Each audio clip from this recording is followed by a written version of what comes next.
She cheated on me with her boss, then stole $200, $0 from our joint account to buy a house with him. Now she's suing me for half of the property while secretly planning to move away with the kids. I never thought I'd be sitting here, writing this story about betrayal and revenge, but here I am. It all started with a gut feeling, like that nagging sense that something's just not right. I'd been with my wife, Jessica, for over 10 years. We had 2 kids, a nice house, and a pretty decent life. Or so I thought. Things had been tense lately, little things that I brushed off, missing dinners, late nights at work, her phone always hidden away. But I never suspected how deep the rabbit hole went until I stumbled across the truth in the most unexpected way. It was a Wednesday afternoon when I decided to check our bank account.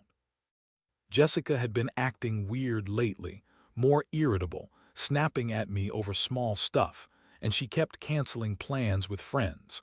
I figured maybe she was stressed, but I wanted to be sure. I pulled out my laptop during a rare moment of quiet and logged into our joint account. That's when I saw it, a transfer of $200, $0 to an account I didn't recognize. My heart stopped.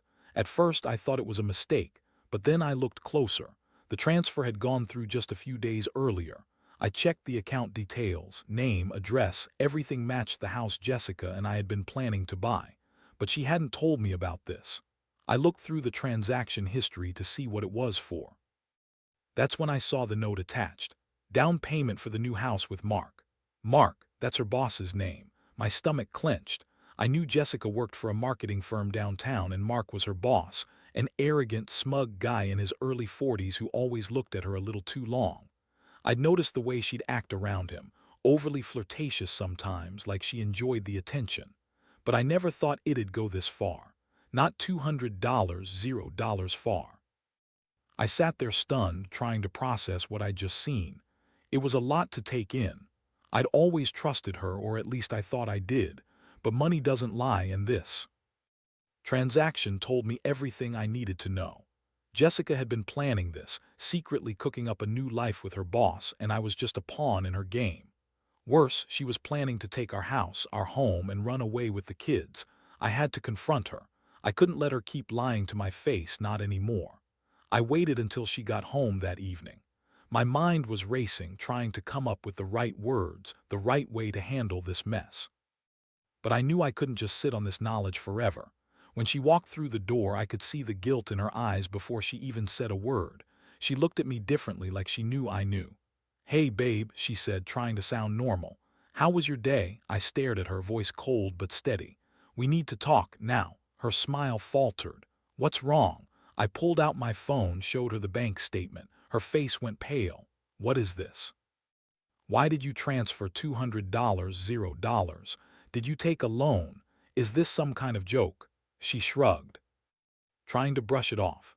"It's nothing, just a mistake. You're overreacting." Overreacting, I felt rage bubbling up. "Jessica, don't lie to me. I saw the note. You're buying a house with Mark. That's what this is about, isn't it?" She scoffed, crossing her arms. "Mark's just a coworker. We're not doing anything. You're crazy. You always jump to conclusions." I wasn't buying it. I could see right through her bullshit. I'd known her long enough to see she was lying, trying to spin it her way, but I'd seen enough. I knew the truth now. She'd been cheating on me, planning a new life with her boss, and she thought she could get away with it. That's when I realized I had to decide what comes next. I couldn't keep pretending everything was fine when it was all falling apart. That night I lay awake staring at the ceiling, feeling betrayed on every level. I was angry, yes, but I also felt heartbreak, sadness, and a strange sense of clarity. Jessica was no longer the woman I thought I knew. The woman I loved was gone, replaced by someone who lied, stole, and plotted her escape. I knew I had to act, but I didn't know how yet. All I knew was that this wasn't going to end quietly. Not anymore. The next morning, I woke up with a pounding headache and a mind full of chaos. I couldn't shake the feeling that everything had changed overnight. My first instinct was to gather more evidence. If she was willing to lie so easily about the money, what else was she hiding? I started digging through our financials again, checking her phone, looking for any other signs of deception. That's when I found the emails. She had been exchanging messages with Mark for months, nothing explicit at first, just work stuff. But then the tone shifted. Flirty comments, inside jokes, plans to meet up after hours. She always claimed she was working late or meeting clients, but these messages told another story. I saw some of her texts. Can't wait to see you tonight. Tonight, going to be perfect. And even a few suggestive photos she thought she was sending to him but accidentally sent to me instead. I felt like I'd been sucker punched again. My stomach twisted. How long had this been going on? How many nights had I been sleeping next to her, thinking she was with the kids or out with friends while she was with him? It made me feel sick. The betrayal wasn't just about the money anymore. It was about the lie, the deception, the fact that she'd been betraying me emotionally and physically. I decided I needed to confront her again, but this time I wanted to be prepared. I set up a hidden voice recorder in the living room, just in case she slipped up. I knew she'd deny everything, but I wanted proof. When she came home later that day, I could see the tension in her eyes. She was nervous, maybe sensing I'd found something. I called her into the kitchen calmly but firmly. Jessica, I've seen enough. I know about the messages, the transfer, everything. You've been lying to me for months. You've been cheating, and now I find out you're planning to leave with the kids in the house. How long has this been going on? She blinked, then scoffed. You're overreacting. I was just talking to Mark about work. You're making a big deal out of nothing.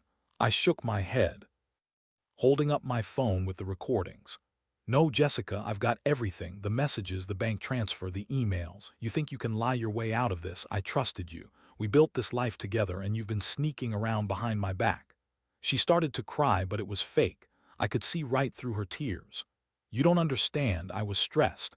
Things with work, with the kids, everything's been so overwhelming. Mark's just a friend. I didn't mean for it to go this far. Stop lying, I snapped. You're planning to leave with the kids, aren't you? You're trying to take everything and run. Well, I won't let you do that without a fight.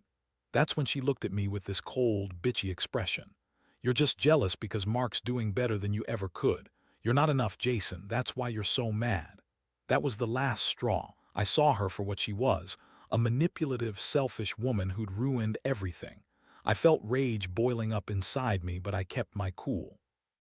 I knew I had to stay calm, gather more evidence, and plan my next move. In the days that followed, I started to piece together her plan. Jessica was talking about moving away with the kids.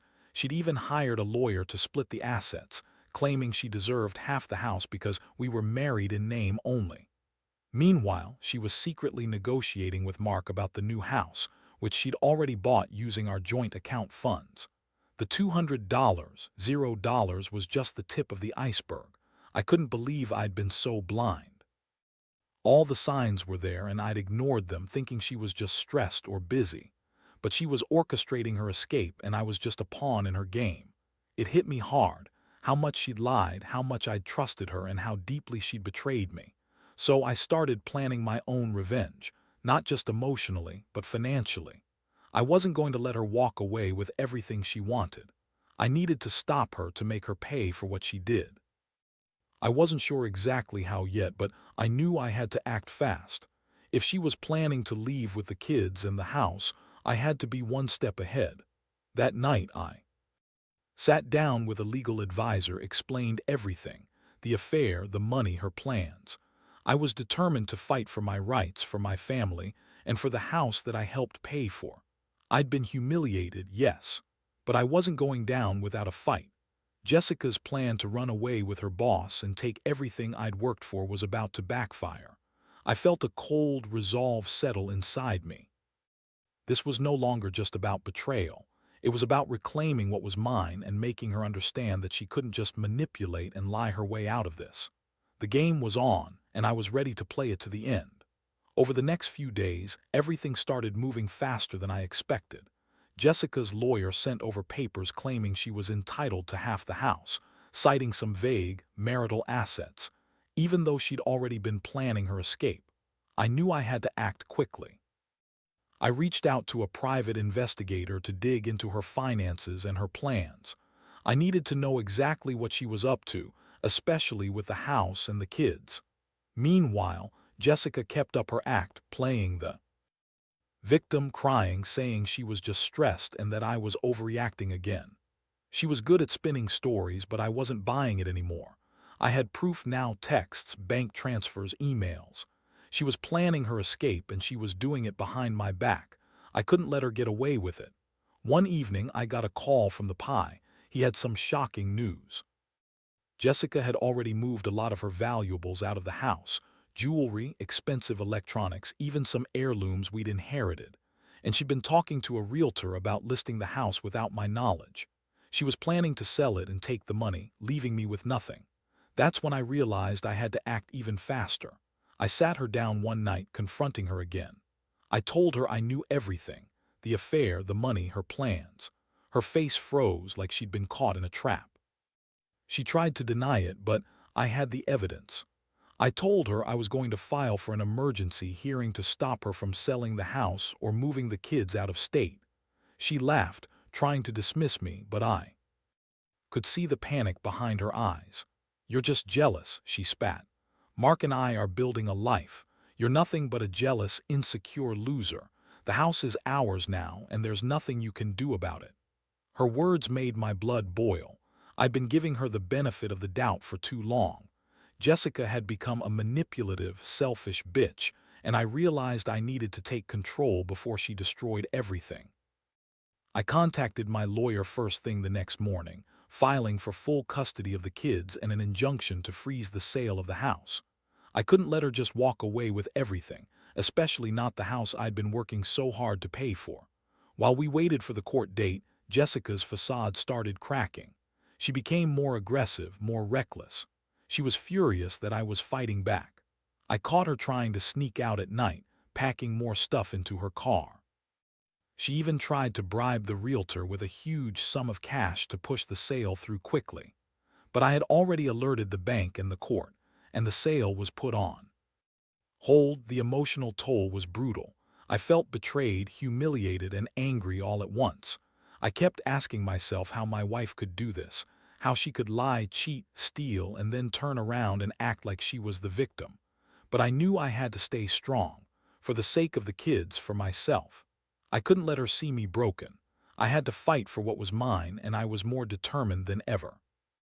Jessica's lawyer tried to spin her side, claiming she was the victim of my abusive behavior, but I had the evidence: her texts, her emails, her financial dealings. I was prepared to fight this all the way. The court date was set, and I knew that once I had the chance to tell my side, everything would come out in the open. I realized that this wasn't just about money or the house. It was about respect, about integrity. Jessica had taken everything I believed in, but I wasn't going down without a fight. I was going to make sure she paid for her lies, her betrayal, and for trying to steal my life away. The battle lines were drawn, and I was ready to face whatever came next. I knew this was only the beginning of a long, messy war, but I was prepared to see it through to the end. The court date finally arrived after what felt like an eternity. I was nervous but determined. I had gathered every piece of evidence I could: texts, bank statements, emails, witness testimonies from friends who saw her sneaking around. I knew Jessica was going to do everything she could to spin her story, to paint herself as the victim, but I wasn't going to let her get away with it. Jessica showed up looking smug, dressed to impress, with her lawyer right beside her. She tried to act innocent, claiming she was just trying to protect her rights, and that I was overreacting. Her lawyer argued that she deserved half the house because, in her words, they were married in name only, and that her contributions, including her time and effort, warranted her a fair share. I took the stand, and I laid everything out: how I discovered the affair, the $200 $0 transfer, her plans to leave with the kids, and her attempt to sell the house behind my back. I explained how I'd hired the pie, how she was trying to move the valuables out of the house secretly, and how her stories didn't add up. I could see her trying to interrupt, trying to gaslight the court, but I kept my composure. When it was her turn, Jessica was all smiles, acting sweet and innocent. She claimed she was just stressed, that Mark was just a friend, and that I was paranoid and jealous. She denied any involvement in the transfer of money, denied planning to leave with the kids, and insisted she only wanted what was fair. Her lawyer even tried to paint me as an abusive, controlling husband, which was laughable. But I had the evidence. I pulled out my phone and played the recordings of her texting Mark, showing the explicit messages, the plans, the secret meetings. I presented the bank statements and emails that proved she was trying to sell the house. The judge listened carefully, then asked Jessica some tough questions. Her face started to falter under the pressure. In the end, the judge ruled in my favor. He issued an injunction to prevent her from selling or transferring the house until the case was fully resolved. He also granted me temporary custody of the kids, citing concerns over Jessica's behavior and her plans to leave. Jessica's lawyer was furious, but there was nothing they could do. My evidence was solid. Walking out of the courtroom, I felt a strange mix of relief and exhaustion. This wasn't over yet, but I knew I had won a significant battle. Jessica looked furious, her face red with rage as she stormed out, shouting that she'd fight this to the end. But I didn't care. I'd finally taken control of the situation, and I was determined to see it through. That night I sat alone in the house, thinking about everything that had happened. The betrayal, the lies, the money stolen, the plans to run away. I felt betrayed on every level, but I also felt a strange sense of clarity. I'd been stupid, blind to her manipulations, but now I could see her for what she really was, someone willing to destroy everything for her own selfish gain. I knew this was just the beginning. Jessica wouldn't give up easily. She'd try to come back, try to manipulate the system, but I was ready. I was going to fight for my rights, for the house, for my children, and I'd make sure she paid for what she'd done. I didn't know exactly how I'd do it yet, but I knew I'd find a way. The days ahead would be brutal, no doubt, but I'd learned one thing for sure: I wasn't going to let her ruin me, not without a fight, and I was prepared to do whatever it took to come out on top, because at the end of the day, I still had my dignity, my integrity, and my kids. That was what mattered most now. The weeks that followed the court ruling were chaos, but I felt a strange sense of clarity. Jessica was furious, obviously, but her power to manipulate and lie was waning. She kept trying to spin stories, claiming I was trying to ruin her. But I had the evidence. Every time she tried to gaslight me or twist the facts, I just laid it all out again calmly, because I knew I had the truth on my side. Jessica's attempts to sway the kids or turn them against me were relentless. She'd tell them I was mean and controlling, trying to paint herself as the loving mother who was just misunderstood. But I made sure to have my own witnesses, friends who saw her sneaking out late at night, her secret meetings with Mark, and her plans to leave. I wanted the court to see her for what she really was, a woman willing to betray her family for her own selfish reasons. Meanwhile, I started working on rebuilding myself. I threw myself into work, trying to focus on the kids, and slowly I began to put the pieces of my life back together. I hired a good lawyer to prepare for the next phase: full custody, settlement of assets, and making sure Jessica couldn't just walk away with everything. I also started therapy to deal with the emotional fallout. It was a long, painful process, but I knew I had to stay strong for me and for my kids. Jessica's lawyer filed a countersuit, claiming that I was emotionally abusive and trying to keep her from seeing the kids. It was a typical tactic, an attempt to distract from her own betrayal and to sway the court's opinion. But I had witnesses, recordings, and proof that she was the one manipulating, lying, and planning her escape. I stayed calm, provided everything, and let the facts speak for themselves. One night I found out she had been secretly trying to contact the realtor again, even after the court injunction. I caught her red-handed, trying to arrange a sale behind my back. That was the final straw. I took this evidence straight to the court, and the judge was furious. He issued a contempt order against her, increasing her restrictions and making it clear that her manipulations wouldn't be tolerated anymore. The custody battle was intense. Jessica kept trying to make me look bad, telling the kids I was mean, that I didn't love them, that I was trying to keep her away. But I was consistent. I stayed involved, showed up for every appointment, and made it clear I wanted what was best for them. In court, I explained how her actions had hurt everyone, how she'd lied and stolen from us, and how she'd been planning to run away with them to start a new life. In the end, The judge awarded me full custody of the kids, citing her pattern of deception and her plans to leave. Jessica's face was a mixture of shock and rage. She knew she'd lost control, and I could see the anger simmering just beneath her surface. She stormed out of the courtroom, yelling about how she'd fight this to the end, but I didn't care anymore. I knew I had the law on my side, and I was finally starting to feel like I was reclaiming my life. That night, I sat in the house alone, reflecting on everything. I felt exhausted but relieved. The betrayal still stung, but I was proud of how I'd handled it, stayed calm, gathered evidence, fought back. I realized that Jessica's plan to steal my house, my money, and my family had failed, and I was the one who'd come out stronger. The pain of her betrayal was real, but it also made me realize how much I valued my integrity and my kids. I finally understood that sometimes you have to hit rock bottom to find your strength. Jessica's actions pushed me into a corner, but I refused to stay there. I was going to rebuild better, and make sure she paid for her lies. I knew I'd never forget what she did, but I also knew I'd move on stronger, wiser, and more cautious about who I trust. The road ahead wasn't clear yet, but I was ready for whatever came next, because I'd learned something crucial. No matter how bad it gets, you can survive betrayal. You can come out the other side, and sometimes that's the only way you truly find yourself. In the quiet months that followed, I finally started to feel like I was regaining control of my life. The court's decisions gave me a sense of security, but the real healing came from within. Jessica's attempts to manipulate the system and the kids gradually faded away as I stayed consistent, patient, and focused on rebuilding trust with my children. I made it a point to be present in their lives, to show them love and stability that Jessica's actions had threatened to tear apart. Looking back, I realize how much I underestimated her.